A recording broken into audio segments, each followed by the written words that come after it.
Bendiciones, mis amados hermanos, mis amadas hermanas, todos los que nos pueden ver a través de este canal de YouTube. Seguimos acá desde la República Dominicana, esta hermosa isla a la cual Dios nos ha traído con un propósito. La pastora Yosmar de Ojeda para servirles en una espada profética más. Ya vimos al profeta Oseas, ahora vamos a ver al profeta Joel o el profeta Joel, como usted lo quiera llamar. Pero a mí me gusta más Joel. Y por eso es que usted me va a escuchar diciendo Joel a través de esta espada profética. Y continuamos de una buena vez allí pidiéndoles a que si es la primera vez que tú ves este video, puedas suscribirte a nuestro canal, puedas seguirnos a través de nuestras redes sociales. Mira que para nosotros es muy importante. ¿Por qué? Porque así nosotros podemos enseñarte, podemos ayudarte con tu crecimiento espiritual y con el conocimiento cual tú tengas de la palabra, puedas aumentarlo, puedas hacerlo crecer cada día más. Comenzamos en esta nueva espada profética con el profeta Joel o con el libro de Joel en nuestras Biblias, como lo decía el pastor Luis en la espada profética pasada con el libro de Oseas. Tenemos que tomar en cuenta que esta clasificación entre profetas menores y profetas mayores la hizo la Iglesia Católica, no porque los profetas, estos profetas que hemos estado viendo, ¿verdad? A partir de Oseas hasta el profeta Malaquías sean de menor importancia, sino que simple y llanamente el contenido en sus libros fue un contenido más corto con respecto al de Jeremías, al de Isaías, al de Ezequiel y al de Daniel. Por eso es que se clasifican en profetas menores y mayores, aparte de que también sus profecías no fueron de mucho tiempo, sino que las profecías en las cuales ellos se inclinaron, ¿verdad?, fue en más corto tiempo que lo que profetizaron los otros 4 profetas anteriores, clasificados como los profetas mayores. Entonces es importantísimo que tú entiendas y que tengas claro este concepto de que los profetas menores no son profetas menores porque sean de menor importancia, sino porque el contenido de sus libros, el contenido de su profecía, pues es más corto.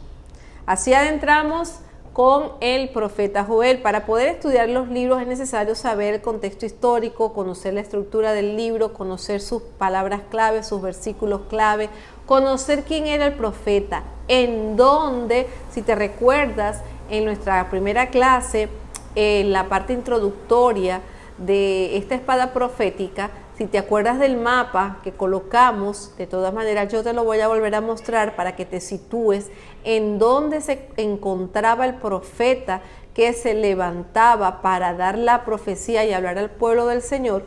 Te coloco allí el mapa nuevamente y te indico que el profeta Joel profetizó o fue levantado en el reino del sur, es decir, cuyo nombre es Judá y capital Jerusalén. Es necesario que lo tengas claro para que sepas, te sitúes, sepas quién rey estaba gobernando, en cuál era el contexto histórico de la nación, y así podamos comprender y entender muchísimo mejor el porqué de las profecías. El profeta Joel dice en el capítulo 1, versículo 1, ¿verdad? Joel, hijo de Petuel. Y significa su nombre, Joel significa el Señor es Dios. También podemos ver que en el libro de Joel, vemos que Joel tenía mucha familiaridad con la vida pastoral y así también con la vida agrícola. ¿Por qué podemos decir esto? Por las referencias que él da acerca de la siembra, de la siega y de todo esto. Solo podemos ver allí en el capítulo 1 del libro de Joel.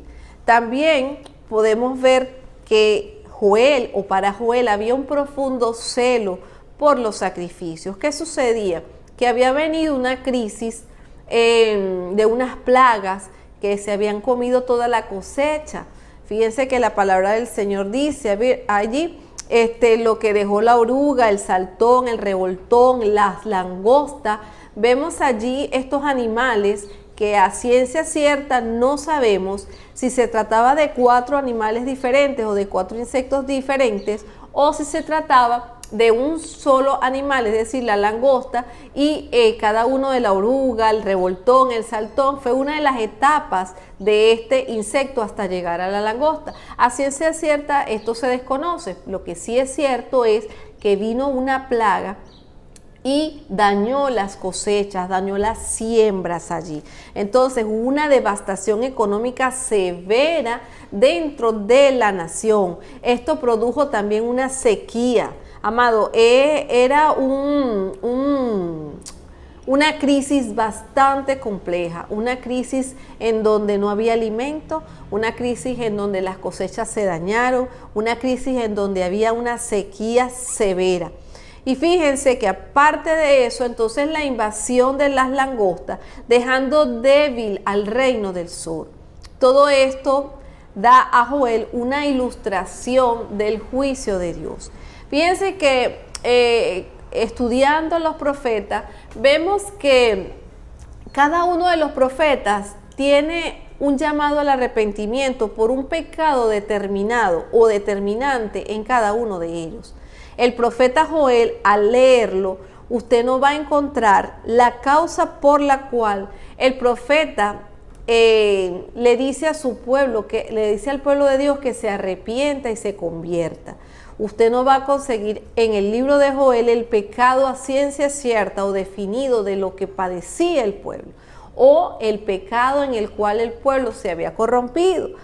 Pero sí podemos decir que cuando Joel allí habla, yo quisiera leer esa parte, y discúlpenme que me tenga que colocar los lentes, obviamente. Hay una parte donde dice en la palabra del Señor, vamos a buscarlo, le invito a que busques en tu Biblia, allí yo creo que la tienes abierta, en el libro de Joel. Fíjese lo que dice el capítulo 1, dice así: despertad borrachos y llorad, gemid todos los que bebéis vino a causa del mosto, porque os es quitado de vuestra boca. Porque pueblo fuerte e innumerable subió a mi tierra, sus dientes son dientes de león y sus muelas, muelas de león. Asoló mi vid. Cuando yo les decía a ustedes al principio de que Joel tenía mucha familiaridad con la parte agrícola, fíjense que él habla y es muy preciso con respecto a las cosechas. Mire lo que dice: asoló mi vid y descortezó mi higuera. Del todo la desnudó y derribó sus ramas, quedaron blancas. Entonces fíjense que vemos también en el versículo 9 que vemos un celo profundo del profeta Joel con la ofrenda que se llevaba al templo del Señor. Y mire lo que dice: desapareció de la casa de Jehová la ofrenda y la libación. Los sacerdotes, ministros de Jehová, están de duelo.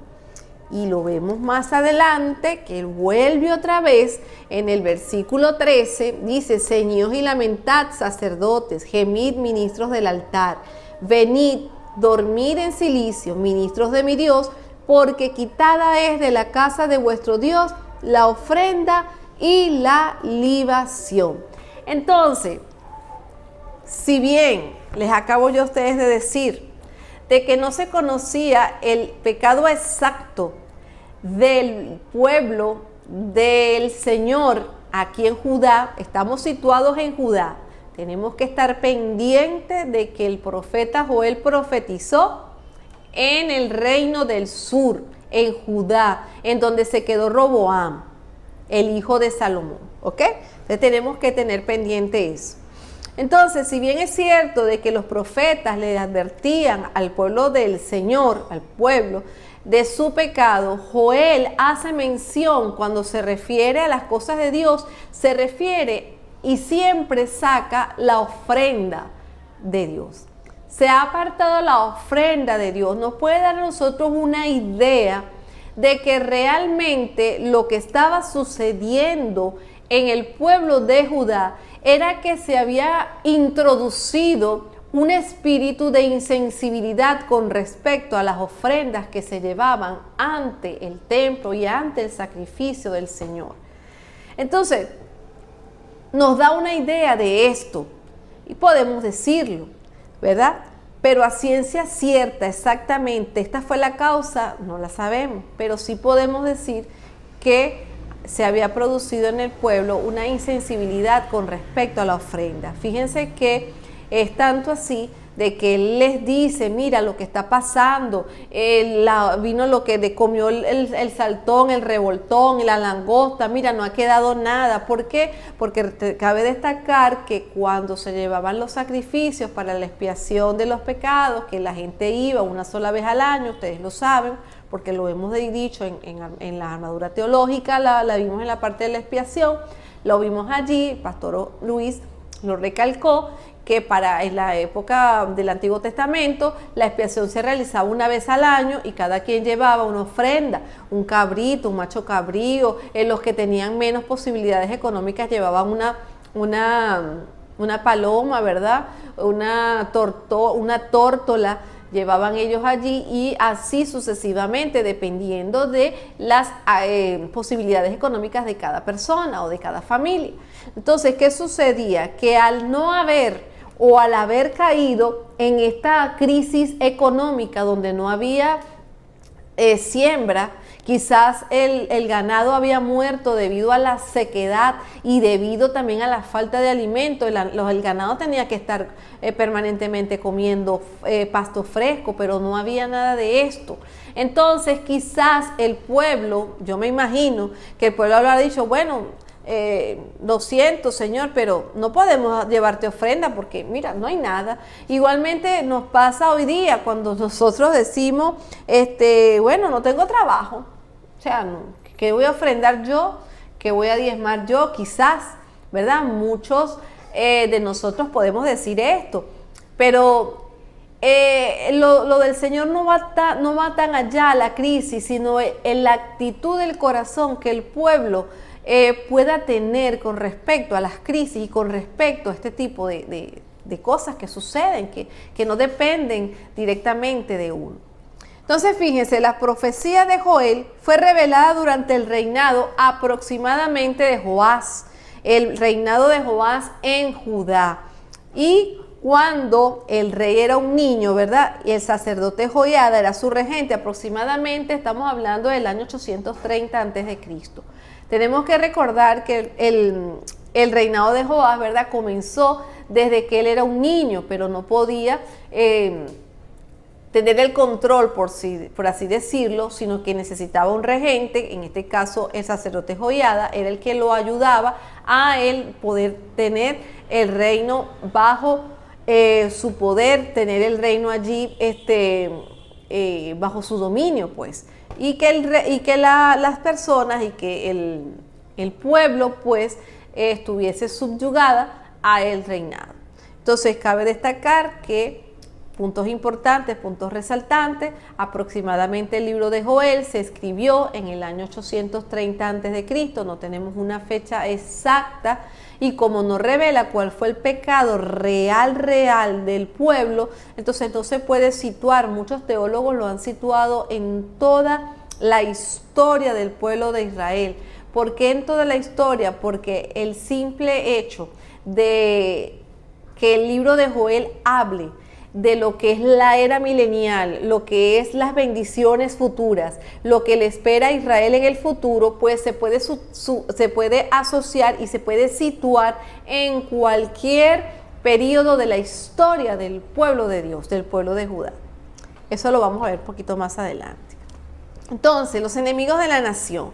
Fíjense que la palabra del Señor allí en Joel nos viene hablando acerca de que hay unos moradores, y yo lo leí hace un momento, dice, porque pueblo fuerte e innumerable subió a mi tierra, sus dientes son dientes de león y sus muelas, muelas de león.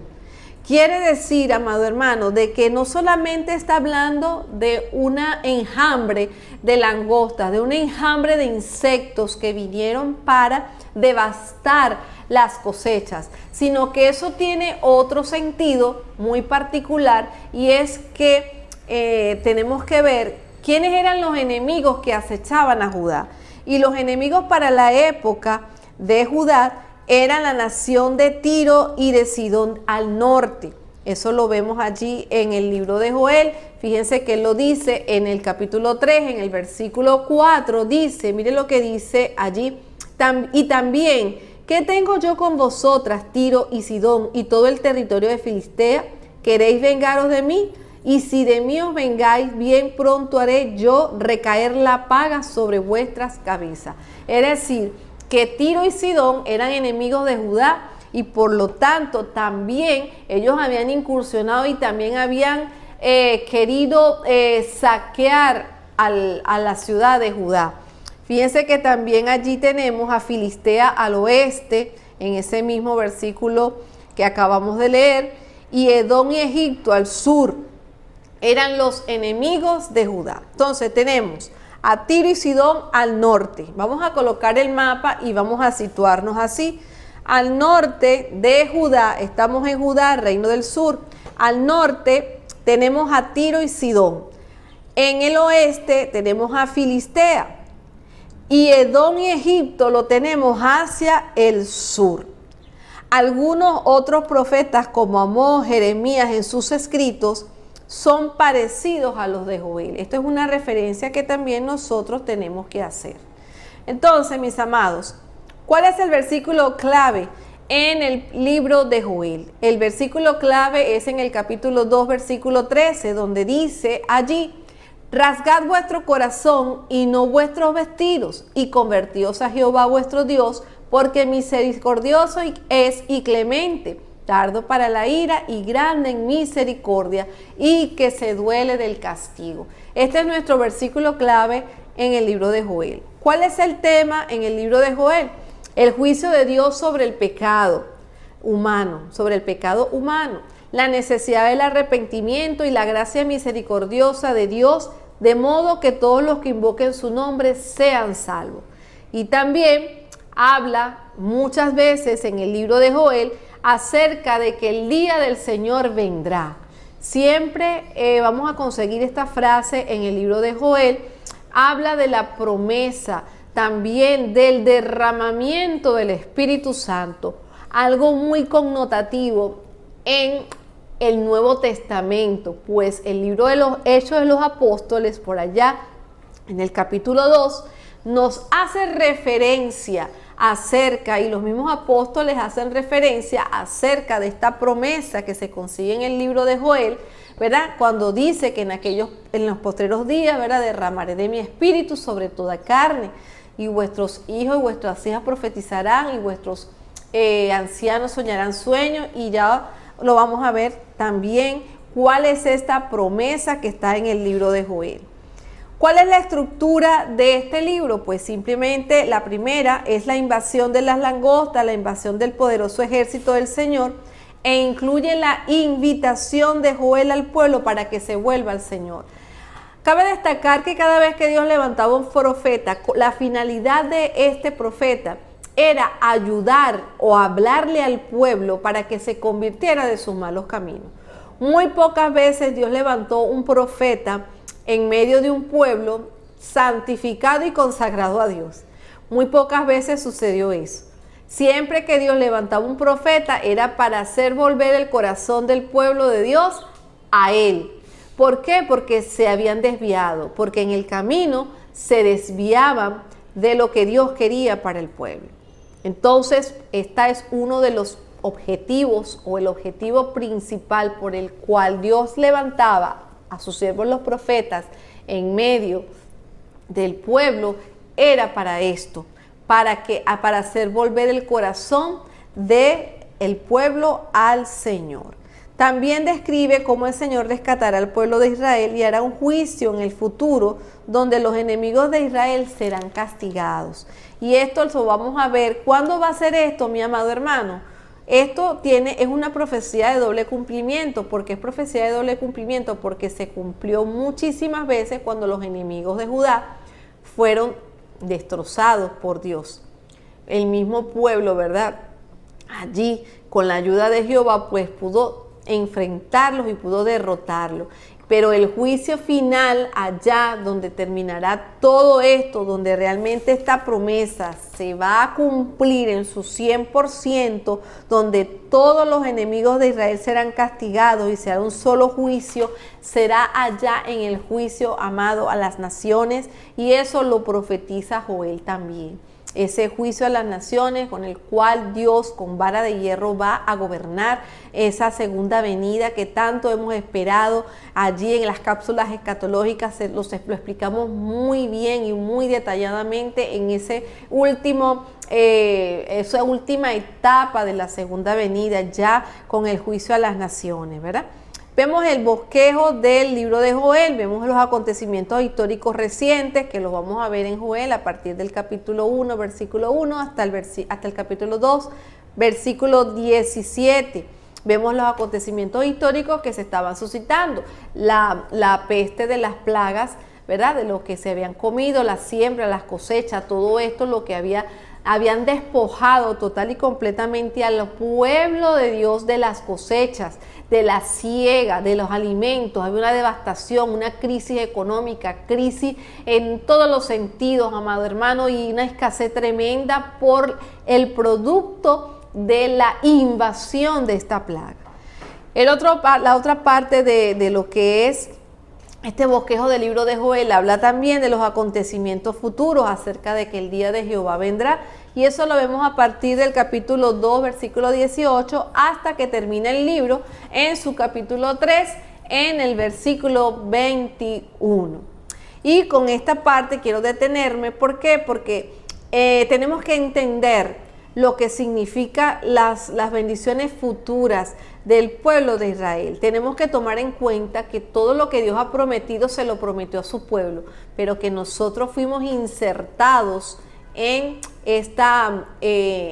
este linaje perfecto de Dios. ¿Por qué, amados? Por el simple hecho de que Israel rechazó al Mesías. Por eso es que la salvación pasó a nosotros los gentiles. Y por ende nosotros allí vamos a disfrutar también de todas estas bendiciones, aunque no como Israel. ¿Por qué no como Israel? Porque recuerde que usted y yo somos la iglesia del Señor, somos su novia, somos su esposa y vamos a reinar juntamente con Dios. Esta promesa de que los enemigos van a ser raídos, van a ser allí enjuiciados por Dios, es única y exclusivamente para el pueblo de Israel, y eso nosotros lo vamos a ver en nuestra espada profética, en nuestra segunda parte del profeta Joel. Muchas bendiciones, amado. No olvides suscribirte. La pastora Yosmar de Ojeda desde la República Dominicana.